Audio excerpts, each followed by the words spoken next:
It's like getting sober is one thing, but then learning how to manage feelings and emotions and live a healthy life is another thing. And I'll share something big with you right now, man. It's like I'm about 4.5 years clean, and I just started doing therapy again earlier this year. And it's uncovered so much shit for the past few years. Like, I thought because I wasn't picking up drugs and alcohol that I pretty much had my shit together. There's not much you could tell me. But yo, there was some like heavy buried shit down there, like resentment towards certain people, some things that definitely needed to be uncovered. So like abstaining from altering my state of consciousness is one thing, but learning how to live a good life clean and sober, that's a whole other thing, bro. Yeah. But it's way better than living in that shit. Hi there. Welcome back, or welcome to Recovering Out Loud podcast, the show where we get real about mental health and addiction. I'm so glad you're here. If you or someone you love is struggling with drugs or alcohol, please reach out for help. Send me a message on all social media platforms at Recovering Out Loud Pod, or by email at recoveringoutloudpod@gmail.com. You are no longer alone.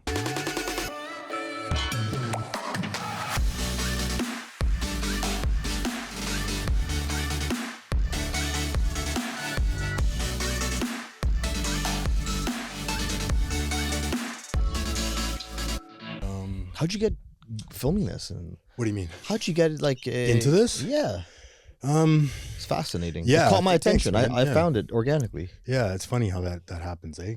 God, the universe, higher power kind of puts people in your life. And you can choose to pick it up, or you can choose to just, it's just a coincidence, right? I was in rehab this third time, and there was a counselor in there that was talking about his podcast. And I've always loved podcasting. It's helped me through some of my darkest times. And I learn a lot from podcasting, and I was like, that guy can do it. Why not me? Right? Like, I like talking, I like listening, I like interviewing people, I like conversations. And I was like, what could I talk about? Well, recovery. I've been doing this for 10 years. I'm passionate about it. And let me tell you, bro, like, it's everything I thought it would be and more. I've had some of the most amazing people come in here that I never would run into ever. Yeah. Like yourself, right? Oh, God bless you. And I just I learned so much, right? And so the reason I started it essentially was to stay sober myself. I had to remind myself that this morning because I'm doing a lot today, and it starts to become like, this is a lot of work, and I'm not getting the fucking results that I think I want, right? I'm not getting this and that. It's like, dude, why did you start this? You started it to not fucking relapse again, because remember how horrible that was? I relapsed after 8 years, and, started doing things that I never thought I would do, hanging out with people I never thought I would hang out with. And, hopefully it helps one person, right? Those are the two kind of things I try to live by. That's the goal. I always tell myself we don't grow in comfort zones. So when things get very uncomfortable and I can't handle it, I just kind of close my eyes. I try to reset, and I'm like, it's going to make me stronger. It's going to make me tougher. But it's hard, man. It's easier said than done. Yeah. I have a crazy workload with work. I have a problem, man, of taking on too much. Maybe it's the addict brain. Absolutely. Where I just thrive in chaos. Yeah. And I need to keep it as stacked as possible. But also part of me, it could be ego. A part of me too is just like, if I'm not super busy, I'm not being productive, and I'm wasting too much time. And time's our most valuable asset, and blah, blah, blah, and my girlfriend is now helping me take a lot more time. And I'm scratching things off the calendar. Like, I had a double production day this week, Thursday, Friday. I canceled Friday, because the week is just so crazy. There's so much happening. And then Sunday I leave town again. I'm always on the road. So I'm learning to take more time for myself, which is important, but easier said than done. Absolutely. Can you describe to people what you do and how you got into it? Not really, because I don't know what I do. I get asked all the time, like, what's your day-to-day like? Monday to Sunday is completely different. In some ways it's by design. In some ways it's not. And what I mean by that is essentially I have a very dynamic workflow. So on Monday I could be, shooting breakfast television. On Tuesday I'm sitting here with you, and then on Wednesday I'm consulting, and then on Thursday I'm popping up in Melbourne. Like, it's really, really random.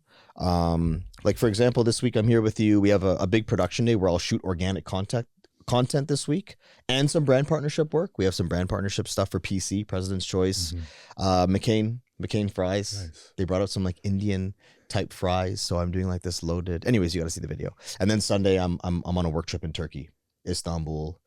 doing some fun stuff out there with some local chefs from Toronto. So every day is different. I love it dynamic. I don't want to be in a bricks and mortar 7 days out of the week. Mm-hmm. Everyone keeps asking me to work a restaurant, but I would prefer they open it and they're there 140 hours a week, you know, not me. So I love being on the road.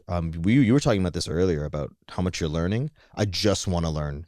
I just want to travel and keep learning. And I was talking about this a few days ago. Like I was in a kitchen in Jamaica not too long ago when we were supposed to do this. I got stuck there. But the greenest, youngest, most inexperienced person in a kitchen anywhere I go has something to offer me. I got goosebumps when you were saying that. Yeah, they have something to offer me. And I used to walk around the kitchen like 10 years ago, not asking any questions because I didn't want anyone to think I had any gaps in my game. And now I ask questions nonstop. I don't care where I am, who's there. I could be talking in front of a group of kids. And if someone does something I don't recognize or I'd like to know more about it, I will ask them the question.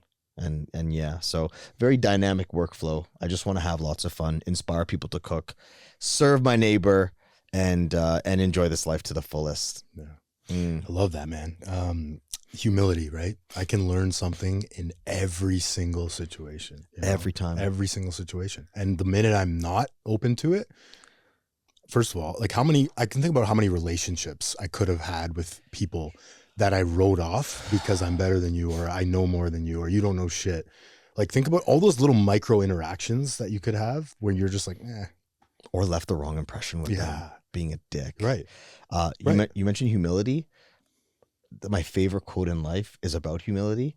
It's true humility is not thinking less of yourself, but it's thinking of yourself less. Yeah. And it's my favorite thing. Prior to going to Renaissance in 2015, I didn't know about humility. I didn't know about ego or ego deflation. And I learned all those principles when I was there. And although I didn't stay sober coming out of Renaissance in 2015, those things were instilled in me. And we were talking a little bit before about when I was at art and all that stuff. And I was able to take some of those principles into my last treatment session 4-ish years ago now.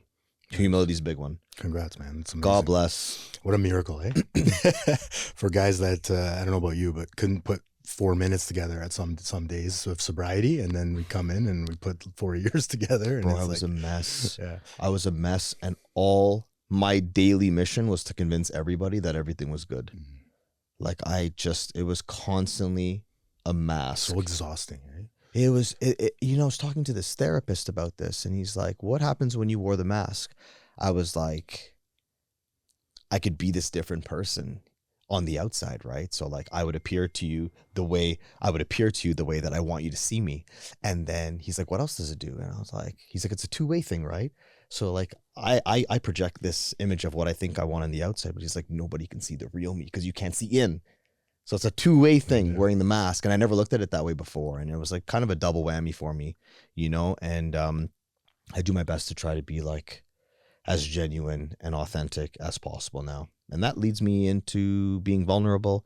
It leads me into being more direct and blunt. And it leads me into awkward situations, places that I was very afraid of before, but now not so much. Yeah, you can kind of just sit in it and be like, you were mentioning before, is like, this is going to benefit me. I'm going to grow from this, right? Whatever this moment passes. Situation. Like this too shall pass. Like it's not. It's like my mom says it best. She's like, in 5 years, no one's going to care. Yeah. These little things that we worry about in 50 years, does it matter? So true. You know what I mean? I mean, it's a little bit morbid at the same time. But no, it's true. It's a small thing. I saw a reel one time of a girl saying, and this applied to me at the time because I struggle with this body image thing. It's Same. One of the reasons I got into steroids and relapsed the last time. I talk about it a lot, but she said, at your funeral, is anyone going to remember how nice your butt was, right? Or how big your boobs were? And I was like, yes. Like I needed to hear that today, right? No one's going to be talking about how fucking jacked you were at your funeral. Nobody. No, it's true. It's very, very true. Like, and all the material stuff. I saw this thing on Instagram too. It's like all these things that you amass with, they don't get buried with you. You don't take them with you. You come into this world with nothing and you leave with nothing. Yeah. So it's all growth, right? We're learning and we're getting older. So you train regularly? Yeah. I mean, not as much anymore. I've been walking every day with my wife. I find that that's liberating for me. Here's my problem with, was my problem with working out. I had a very toxic relationship with it. So what that means, and I think a lot of guys can relate to this that I've talked to, if I didn't go to the gym 5 days a week and I missed that one day, I was a piece of shit, right? I was going to get fat. I would beat myself up the entire day. Yeah. And so I thought that was productive because it fueled me to go to the gym every day. And I was like, you know, I got really big, right? Totally and relate. nothing. So today when I don't go to the gym, I'm like, I should really start. It's a lot healthier of a relationship. And that's what matters to me today. Like, I got to go to bed with myself at the end of the night, right? Nobody else sees what's going on, or not even my wife, right? I got to deal with that shit. That guy in my head that tells me you're going to get fat. You're not enough. You're not enough. It's usually not enough, right? That's usually what it is. So now I'm happy if I go for a walk every day. I can enjoy it more. I'm with my wife and I'm not, you know, alone in my head judging guys at the gym, right? Like, this guy's fucking staring at me. You know those conversations you have in your head? If he came up to, I would say this and I would say that. I don't know. A lot of crazy shit goes on in my mind. You know, after excuse me, after getting sober, I had to learn to relive life. And I'm listening to you and I'm relating to what you're saying, because like when I got clean a few years ago, I was training 7 days a week, like completely overtraining, because if I missed that 7th day, the voice in my head was like, you know, you're not doing what you need to be doing. This is your escape. This is what you're replacing drugs and alcohol with, blah, blah, blah, blah, blah, blah. And then now I'm at a point where like I took the last 2 days off. You know, I was up at the cottage, but I'm going to go ham later today. Yeah, big push day today. But it's like getting sober is one thing, but then learning how to manage feelings and emotions and live a healthy life is another thing. And I'll share something big with you right now, man. It's like I'm about 4.5 years clean, and I just started doing therapy again earlier this year. And it's uncovered so much shit for the past few years. Like, I thought because I wasn't picking up drugs and alcohol that I pretty much had my shit together. There's not much you could tell me. But yo, there was some like heavy buried shit down there, like resentment towards certain people. Just like still not treating women properly. You know, like I don't want to get into too much detail, but there was some things that definitely needed to be uncovered. So like abstaining from altering my state of consciousness is one thing, but learning how to live a good life clean and sober, that's a whole other thing, bro. But it's way better than living in that shit. Yeah. And like this sort of unlearning of old behaviors too. God. Right? What are they? I heard it once. Someone said, I think it was Chuck C, who's a member of a certain fellowship. And he always used to say, recovery gives you the ability to uncover, discover, and discard. Yeah. Right? Like you come in here and you're like, wow, I do this thing a lot. And for me, I can relate to, you know, this uncovering. For me, it's the emotional abuse of other people. So let's say I'm in a situation and you make me feel uncomfortable. Well, I'm going to be passive aggressive towards you, and I'm going to make sure that every single person hears it because I want to feel better about myself. So I'm going to put you down. I'm going to make a sarcastic remark, and I feel good. People are laughing at my jokes. You feel like shit. And I feel better about myself. That's really mean. That's when I really had to dig deep with this last time. I didn't realize I did it. I thought it was like, I'm just joking, guys. I'm just joking. Man, I've done the same thing. You know, getting laughs at other people's expense with my sarcastic BS. I did it a lot. That was my classic behavior when I was under the influence. Very class clownish, you know, like jokes at the expense of other people. It doesn't make me feel good when I think back to those times. And I gotta be better. Yeah. It never, like, fighting or confrontation never ends up with me going home at the end of the day and being like, that was great. You know, I feel good. I won. I never feel better. Right. Yeah. So you've come a long way. Yeah, I think so. There's still a lot of growing to do. Right. But, like I had a lot of, I was sharing actually yesterday at a meeting, and I was talking about the principles of recovery, right? These sort of honesty, hope, faith, perseverance, service, brotherly love, you know, all these things that we're taught to practice in our daily lives. And when I went into rehab, those were all at a high level, those were the things that they were trying to instill home. So I could take that tool belt and get it out into the world. Every time I relapsed, I was not practicing one of those principles. And usually it was honesty. It was usually honesty. To your point, like, I'm okay. I'm good. I'm not going to tell you about what's going on back here, that I'm, taking steroids, or I'm thinking about getting on ADHD medication because I need to focus. I got it. I'm good. Right. And that's I've relapsed every time because of that. Right. I had 3 major ones where they took me down for a long time. And so now it's like, I got to be brutally honest about everything, right? Everything, every little thought that comes in my head that is like these sort of plans and ideas. It all starts with a seemingly insignificant thing, like getting on TRT.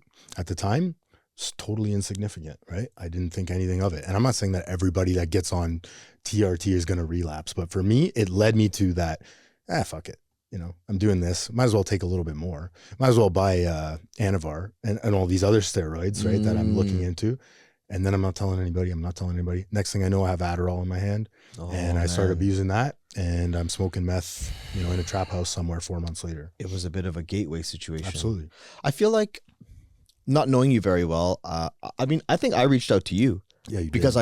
I saw we talked about Eric and stuff like that. But I saw the content and it really resonated with me, because obviously I follow a lot of accounts that discuss sobriety and mental health and addiction, et cetera, et cetera.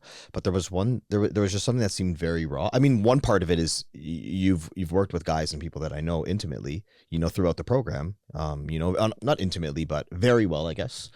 Yeah. But there was something very raw and real about it. And you're also like citing very specific things from your past in terms of character defects. Yeah. Which like indicates to me that you've done a lot of work, man. And like, you know exactly what it is that you need to work on. And you're also seem like me, it's easy to lose it. Yeah, that's just so true. You know just I mean? Like that. Yeah. All man. I have is today, right? You know, this recovery doesn't keep well. You know, yesterday's recovery isn't going to keep me sober today. Right. I have to remember that. And it's funny when you came in here, you're like, you know, I've took my foot off the gas on the recovery thing for a bit, and then it pops into my life, and now I have a choice to fucking go head on with it or just ignore it and say I'm fine. When it rains, it pours. I was sponsoring a gentleman.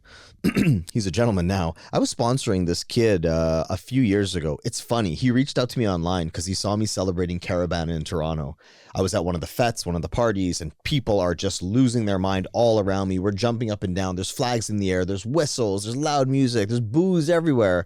And he follows me. I didn't know him. And he's like, how are you remaining sober through all this? It doesn't make sense to me. And I mean, I was working a program really strongly at that time. Those parties, which I still go to every now and then, I'm not doing them very often. I love the saying, you know, if you sit in a barber's chair long enough, you will eventually get a haircut. So I live by that, right? So I pop into these things here and there. And I'm also not there from like 11 a.m. to midnight. I'll go for a few hours, you know, or as much as I think is enough. Because I love the culture. I love the music. I'm Guyanese. I'm Caribbean at the end of the day. So he saw me doing this and he's like, how is this possible? Long story short, we started working together. He lived about half an hour away.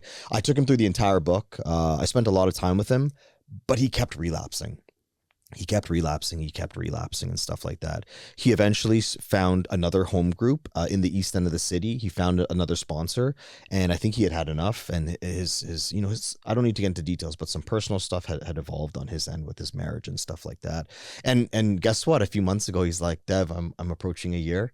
Can you come speak at my 1 year? And I was like, bro, this is so fire. And like we talked about earlier, I hadn't done too much prior to this, but I went and spoke as the guest speaker on Friday at the AA meeting. And then I'm here with you. And then tomorrow, my buddy and I will do the Life After Alcohol. We're starting a series to talk, because he's in Melbourne, other end of the world, especially from a time standpoint.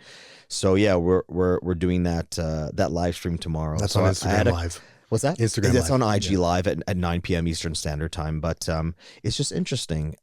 I also feel like this is where I needed to be. Like this is a little bit of divine intervention, higher power, spirituality coming in here. Maybe character defects were starting to creep back in. Like it seems a little bit overwhelming at times. Like I was talking to my girlfriend about some serious stuff yesterday, and I'm feeling a little bit beat down. I'm feeling a little bit vulnerable. I'm feeling like a little bit like slightly teary-eyed and like 10-year-old boy bald fist. You know, I'm going through a lot of stuff with a very close family member right now too, and it all seems like a lot. But I also feel at the same time that we don't grow in comfort zones. It's my favorite saying, one of them, and this is where I need to be, and I need to feel my way through all of this instead of suppress any of it. So yeah, to have all this like recovery, because man, it's exhausting sharing your story. It is. Like to share your full story a few times, like over like in a week, that takes a lot out of you. And you know, I'm not superhuman by any means, but this is the whole story of my life, trying to find balance. Yeah. You know, it's tough. So I'm just grateful that this is what it is now, instead of me going AWOL for 4 days in a row. Right. Yeah. So I'll take this side. Yeah, I agree. Can you get into a little bit about like how maybe, you know, backtrack a bit, how you found substances, what they did for you, and then how you found recovery? I grew up in Richmond Hill. I grew up into me a too. home. Yeah, Baby and Waldrick. Okay. Yeah. So where about? How about I you? was young in Elgin Mills. Bernard. Yeah. Let's go. Yeah. So Tim Hortons right there. Bro, I was fishing for darts there my entire childhood. So I grew up in Richmond Hill. My parents were together. I had an elder brother who was amazing. His name was Jai. 5 years my senior. Any room Jai walked into, immediately, he went to St. Rob's and stuff. I went to St. Rob's, like, Beverly Acres. We spoke French and stuff like that. And anywhere Jai walked into, he would be able to connect with anybody, and played guitar and chief Boy Scout, star hockey player, like just ears pierced, dyed hair in a rock band, like just doing everything that, typical brown kid would not do at that time. And I'm talking 80s, 90s, right? So quite some years ago. So I grew up in this type of environment. My mom was the best, but I was definitely very disconnected to my father. And he was very much played the role of an enforcer in the years that I can remember, and just yelled a lot at my brother and I, and very, what I see now is like verbally abusive. But I don't want to paint my dad out to be a bad person. I want to be clear that he provided us with everything that we needed. And over the years, it's like practicing compassion and empathy for like him coming from Guyana, him having to face the challenges that he did. I'm a lot more compassionate to him now. His dad died when he was young. These are all things that I didn't know growing up or prior to treatment and therapy. It was always just like, you didn't take me fishing. You yelled at me for leaving a drawer open, kind of thing.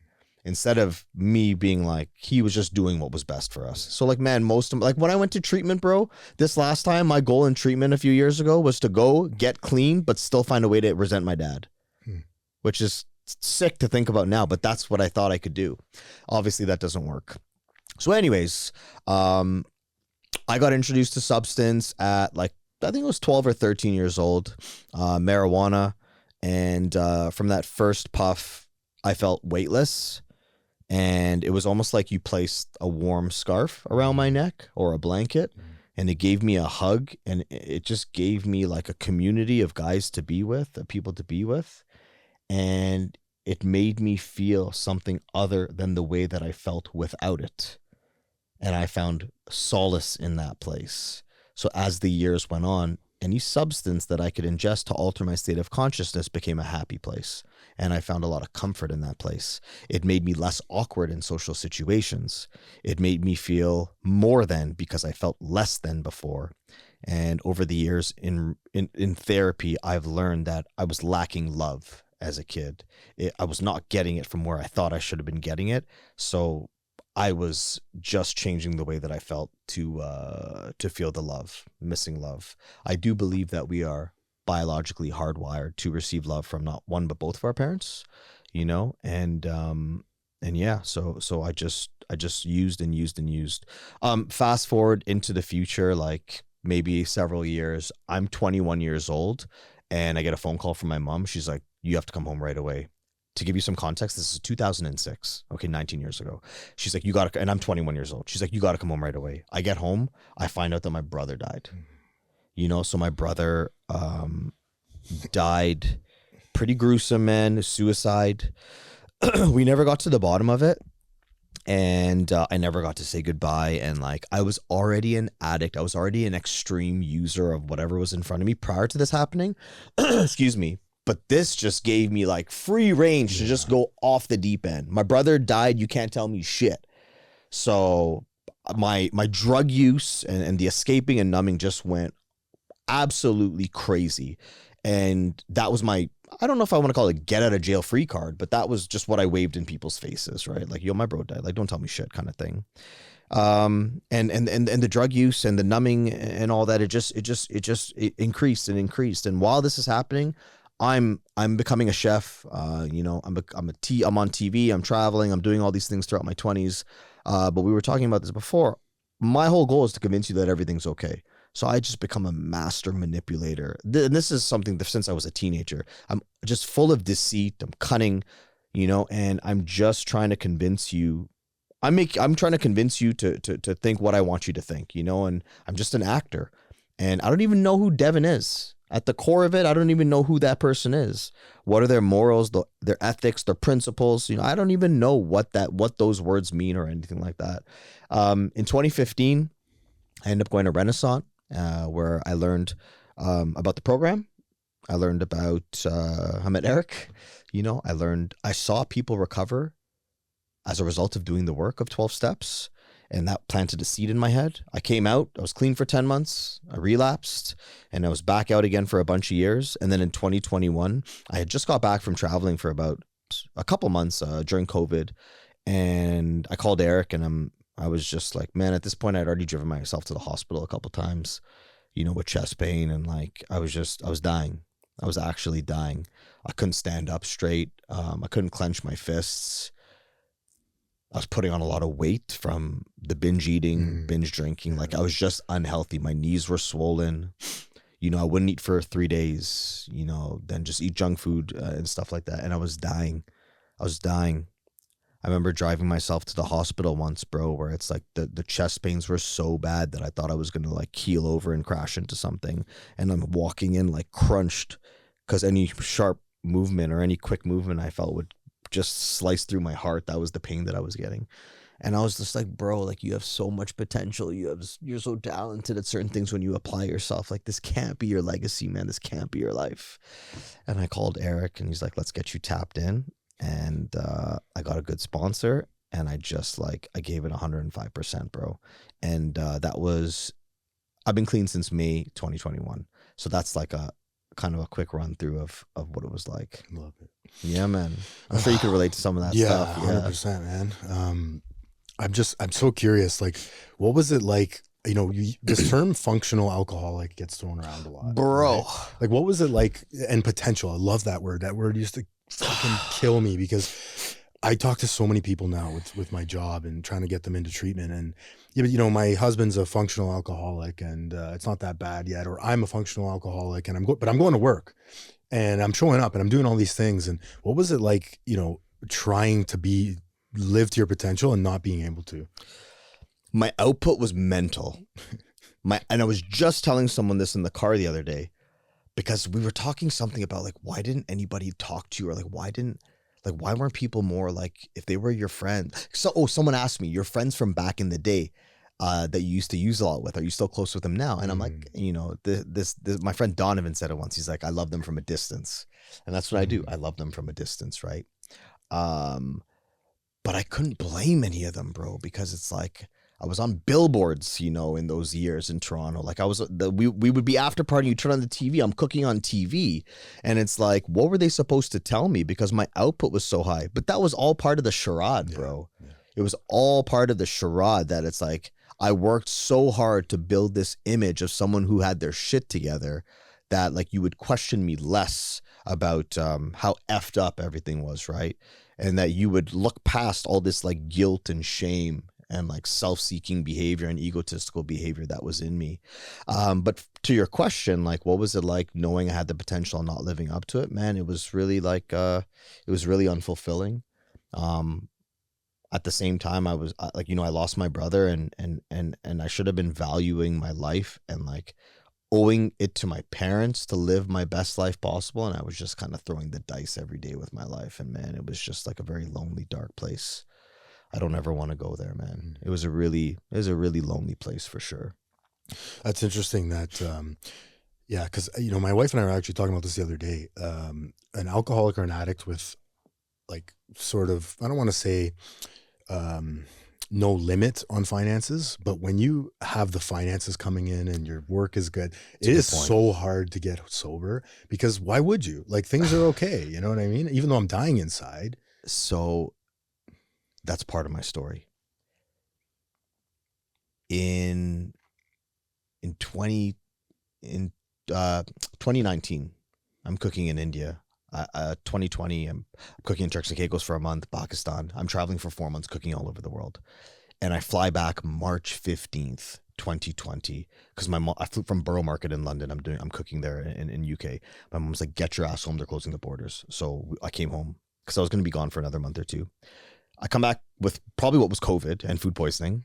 And I came out 5 days later at my parents' house, March 20th, 2020. And I put out the first, what was the Chef Dev at Home series. All my posts started going viral. I started to build a massive following, utilizing pantry staples at home. Whether I'm grating $50 worth of black truffle on KD, or I'm remixing the Shin Ramyun noodles downstairs with all kinds of veg and cracking eggs on top, that's what I'm doing. I'm in the papers, I'm here, I'm everywhere. Brands start knocking at my door. So bro, I come from a place of like working 3-4 days to make a certain amount of money, you know? Whereas now I'm doing a 1 hour live stream and getting paid double for 45 minutes to like 2 hours work. So just as you're talking, bro, I was making more money than I had ever made at the beginning of COVID because of all the brand partnership deals that started coming through. And what happens? I move into a place downtown. I'm living in this place at Queen and Gladstone. I'm paying a ridiculous amount of money for the first floor of an entire home by myself. So dumb, bro. You know, and what am I doing? I'm just hosting parties every day. And then what happens? And further to your point, I have budget for whatever I want. I've never had money like this before. And what happens? The use starts to become more and more. I start isolating more, and I start going further and further deep down into that hole. And it was actually, that's what led me to my bottom. You know, it was less than a year later that I called Eric and I got into art. So yeah, I can fully relate to the money part of it. Because before, you're scrounging for money, like I was stealing money. I was trying to support my addiction, but then it just started rolling in, and yeah, I would have died. Man. I had no limit. Yeah, it's you know, because my last bottom, I went into rehab and I gave my wife probably a week or two worth of drugs. Right. I had the drugs and I had never done that before. Right. I ran out of drugs and then ran out of money at the same time, and I had nowhere to go, and I hit an emotional bottom. Like all three of those things kind of lined up. But this last time, and I talk about it a lot on here, but I ran out of money. I had nowhere to stay because my wife had kicked me out at the advice of a very smart, educated therapist that was like, you're enabling him just by allowing him to sleep in the bed. Right. And I went on a 4-month bender, and I can relate so much to, well, I got to stay at the Ritz because I can, and I'm going to have people over that, you know, I don't know any of these people in my house. You know, my drug dealer's the only one that'll hang out with me at that point. Right. Cause no one, when you stay sober for a long time, you build a network of people that know you as the sober guy. So when you invite them to come party, they come once or twice, and then they realize that you're back where, you know, that it hasn't gotten better. You haven't gotten a hold on this addiction thing, and you're still an addict. Yep. And then I'm enabling him just by hanging out with him. I don't want to, and plus I'm not a fun guy to be around when I'm, I wouldn't even invite those people. Yeah. Oh, really? No, not even anybody that would question it. Like, it's interesting. Like when I would get clean, like I had my cousins and I had a crew that I was with, but I did not prioritize those people when, cause they would call me out my bullshit. Yeah. No, you're not coming. I know who I can invite over. I know who won't judge me. That's who I want over. I want enablers. The yes men. Yeah. No negativity over here, you know? I want enablers. Yeah. And it's true though, right? Enable me. Yeah, it's true. And one of the hardest things I try to get family members to and I never tell anybody to kick out their loved one out of their house, but it is such a hard, you know, what if he dies? Yeah, that is always a possibility. You kick out your husband, you kick out your son, and he dies. What if they die in your house, right? I had a lady in here that was a therapist for teenagers, right, and family, and she said that to me, and I was like, yeah, that's a great point. You know, what if they die in your house? But these are things. Enabling to me is, and this is, I didn't make this up, but so it's shielding somebody from the natural consequences of their addiction, right? So if I'm running out of money and someone gives me money for a haircut, you just supported my haircut. Now I have money to buy drugs. You know what I mean? Like, it doesn't seem like it's often led with good intentions, but it always, you know, you're allowing me to be comfortable in my using, right? And you're not allowing me to hit my bottom that I would have hit without it, right? So I had to go the hard way, and I had to rack up a bunch of debt and go and surf hotels and the Bisha and all these guys. I've never been, so I got to try them all out, right? They suck, man. There's nothing, you know what I mean? Like, they're hotel rooms at the end of the day. They're 4 walls with fancy furniture, and I thought I was living, but at the end of the day, to your point, it's like, I want everyone to see how good I'm doing and how successful I ego. am. Yeah, all ego, right? I have to check that shit every single day. My biggest problem was ego, bro. Yeah. This is just my whole life was the Devan show. Yeah. It's hard to think about, bro. It's hard to think about it, man. So you get sober and you continue on. Let me ask you this. What does success look like to you today? It's a really good question. I think success to me today is being able to sit in a room for like an hour with no distractions. I think if you asked me that 5 years ago, I would have given you like a salary figure or something like that. I think for me, success is to be comfortable in my own skin and just be able to build and support a family. You know, it's things that I never thought before. It always had to do with money before or being financially secure. It has nothing to do with that. It's just to be able to live a good life without the goosebumps, man. Like just be comfortable in my own skin and like not let my hand shake. I think like this is success to me, bro. Yeah. Because I used to be like all over. You just reminded me about that, actually. Yeah. I remember there was a specific time, and this is why I love doing this, because, you know, it brings up remember whens, and because it was bad, but, you know, I'm a good forgetter at just how bad it was sometimes, right? And I can remember, you know, my dad loves watching F1, and nice. I used to go there Sunday mornings in addiction, and you know, benzodiazepines became a big part of my story because I would get way too high, and again, to the point of it always gets worse. Like I'd never touched that shit in my life, and then now I'm anyways, it's a progressive illness. That's my point with all of that. So I'm doing benzos, and that's a dangerous thing because you mix that with stimulants. The stimulants come down at the end of the night, and all the benzos you took that were kind of leveling you out, they smack you right in the face, right? When those stimulants wear off. So I'd be driving and I would black out. I wouldn't remember, right? And it would come out of nowhere. And so scary. I remember going to my parents' house and sitting down watching, my dad has a TV outside. And I remember, you know, we were smoking cigars or cigarettes at the time. And I just remember this, like shaking. And I remember him looking at my hand and knowing that I wasn't okay, right? Did he know before that you weren't? Yeah, they had some inclination because I would subconsciously, I would go there in a blackout. I did once, actually. I went there in a blackout one time. Now I see it as a cry for help. At the time, I was just like, I'm going to go to my parents' house and I'm in a good mood. And you know what I mean? But that was the point where I was like, help me. You know what I mean? Because I don't know about you, but I fucking suck at asking for help. I suck at it. I want to know the way to do it. I know the way to do it. I'm okay, right? I'm better now. I'm better now because I've dropped the ego. But going back to what I was saying before about not wanting to ask any questions in the kitchen, I didn't want to show any chinks in my armor or any gaps in my game. I wanted to be the know-it-all. So now I ask for help. I think it's tied directly to humility and ego deflation for sure. I ask all the questions now, and if I need help or admitting when you're wrong, like that's one thing that I'm really proud of is like, especially with my girlfriend or someone else, is like, I was wrong. You know, that was my mistake. I think that's really, really important, that accountability. But when you're talking about your parents, it gives me the chills too, man, because bro, my whole life, all I wanted to do was hide this shit from my parents. And my mom always knew. She would know 3 days after because she could see it in my eyes or my behavior or my short-temperedness or like me blowing my car, bro, was like, there was so many Kleenexes in the door of my truck that like you couldn't get another one in there, bro. You know, I should have been sponsored by Kleenex back then because I was plowing through them. So she would borrow my car or get in my car and she would see them like just bursting out of there. And I felt like I was emptying it 3 times a day, bro. But my mom was not stupid.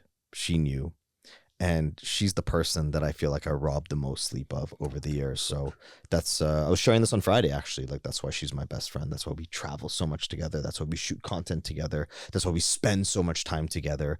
It's because that I can't make up for the time that I robbed. But, you know, I can make the most of the time that I have going forward with her, right? So I really prioritize her. And I was just on the phone with her this morning, you know, just chatting with her about some stuff. So yeah, parents and my dad's relationship. My relationship with my dad, rather, is also really in a good place. It's in my opinion, it's in the best place it's ever been in 41 years, and I'm 41 years old, so super grateful for that. Yeah, man. Love it, man. I always get reminded of what I need to hear. And yeah, that's one of them. My mother and I used to go for walks a lot. And there was a time when the only text messages I would get from her in those 4 months were, "Hey, are you alive?" Like that was, you know what I mean? Heartbreaking, bro. Just like, yo, the amount of calls I ignored. Yeah. Like I'm ignoring them at 8 a.m., at noon, at 4, at 8, at 12, at 3. And it's just like, it makes me feel sick. And the whole time I'm seeing it ring, bro. And I never answered, you know? It makes me sad. I think just to pivot a little bit, passion is an important thing in recovery, right? To find some kind of passion, something to stay close to how did you get into cooking, and what does it do for you? What do you like about it? So like, I'm so passionate about cooking and food, man. Like, and I hear it all the time from people. I feel like we were at the cottage and the guys were talking about it there. And I think it's because like, I can't fake it and I can't hide it. And anybody who looks at my comment, I love everything about food. I love the way that it makes me feel. I love how it opens me up to other cultures. I love how it's something that we have to do. You have to eat, right? So you might as well make it super exciting. It's allowed me to travel the world and meet so many people and learn so much about myself and others. So I got into cooking as a kid. I just loved flavors. I was always attracted to the sights and sounds and aromatics, the scents coming from the kitchen. Pots clanging, the flame clicking on, smelling basil hit a tomato sauce. I know you can relate to that, all of that. And funny enough, I grew up very close to my Uncle Joe and Auntie Maria in Concord. They worked with my dad. Uncle Joe worked with my dad. So we grew up with like soprasata and like torone and like, melanzane alla parmigiana. These are all things that I grew up with, right? Carbonaras, et cetera, et cetera. So I was very close to that culture growing up. And in my cookbook, and in other content I do, I cite all these experiences I had as a kid, because sitting at Uncle Joe and Auntie Maria's table influenced me a lot. And in the opening intro of my cookbook, I talk about them. So I was shaped by those types of experiences, shaped by trips going to Guyana, shaped by sitting on the floor of my grandmother's apartment grating coconuts for condiment dishes and stuff like that. Really, really, really exciting experiences. And I was just always obsessed with food. Still to this day, I'm going to go for lunch and I'm going to be eating this bowl of pho on Ossington with my buddy, and I'm going to be thinking about what am I making for dinner, and so on and so forth. I've always been that way. As I got into cooking, because my dad was always pushing me to go into business, law, engineering, medicine. I used to think it was a Brown thing, but the more I talk about it, it's a world thing. It's a world thing. Yeah. So I ended up going to culinary school at 24. And as I got into culinary school, I never looked back. When I went to culinary and I started studying butchery and mother sauces and internal temperatures of meats and the why and the culture of food, as opposed to studying standard deviation and accounting and economics and all the things that didn't interest me, it was just like I had found my passion, and I never knew I could go to school and study something that just was something that I would naturally go home and study at night or throughout the day. That never made sense to me. I never once felt the feeling of being excited to wake up and go to school, ever, until I went to culinary school. But a very important thing happened earlier on in my life. I recognized the feeling food had on people, the community, like bringing family together around the table, like at Uncle Joe and Auntie Maria's, where they fed us until we had to be rolled out of their place when I was a kid. It's just like courses kept coming. Salad, then there's bread, then there's just cheese, then the pasta, then there's fruits, and they just never stopped. There was always way more food on the table, and like those experiences, there was a sense of togetherness, and there was no real drama. Like I've sat at tables around the world with people who I didn't speak their language, and we have a whole conversation through body language and smiling, right? And it's a really, really beautiful thing. But there's a nurturing aspect, an unconditional love, and like cooking with intention, like all these beautiful principles. Like when I'm cooking for you, I get to look after you. I get to take care of you. And I have like seva on my arm. It's like in Sanskrit, but it translates to selfless service. And I'm a big fan of that. For a lot of my life, bro, I would do things for public recognition. And the more anonymously I do it now, or I try to do it that way, it's the more fulfilling it is, man. It's like give with your right hand so anonymously that your left hand doesn't even know it. Like that's selfless. It'll take away that praise and recognition component and practice the humility. and the ego deflation. So yeah, I love being in this industry because food is popping off these days, but it's so dynamic. If I study food 24 hours a day for the rest of my life, I'll probably scratch way less than 1% of it. It's amazing to think about. And I get to take care of people, man. Like, my girlfriend is the greatest thing, one of the greatest things that's ever happened to me. We started getting very close earlier this year. And we're going ring shopping, and we're doing a lot of fun stuff. Like, big things are happening. And we spend so much time together. But what I love most about her is like how family oriented she is, how she calls me out on all my bullshit, which I hate, but she calls me out on my shit, bro. And it makes me feel like a kid. But I'm getting better at being less avoidant with her in those situations. So she's teaching me a lot about myself and how to effectively communicate and how to build something and nurture something with a partner. But the reason why I'm telling you all this is because, like, I just love cooking for her. I'm good at it, right? I'm decent at it. And I love being able to cook for people. So at a very young age, I learned that, you know, I can nurture and look after people by cooking, because my mom did it for me, and Auntie Maria did it for me. And, you know, Uncle Joe would take me out back, and I remember when you'd pull down the salami, he'd be slicing the salami with a shaking hand. You know, I remember all these things. And yeah, like, I found a really beautiful career in food, and I'm just so passionate about it. And I would have lost it, man, if I didn't get my shit together. And the crazy thing too, what do drugs make you do? Not eat. Yeah. So it's like the thing that was dominating in my life, and the thing that I just prized so much, like the drugs, they took away the thing that mattered to me most, that gave me the most passion, that gave me the most fulfillment. It's so sick, man, to think about. The irony of it, right? It's like, so ironic. And I can think about so many nights where, just like that plate of, you could have made me anything, bro.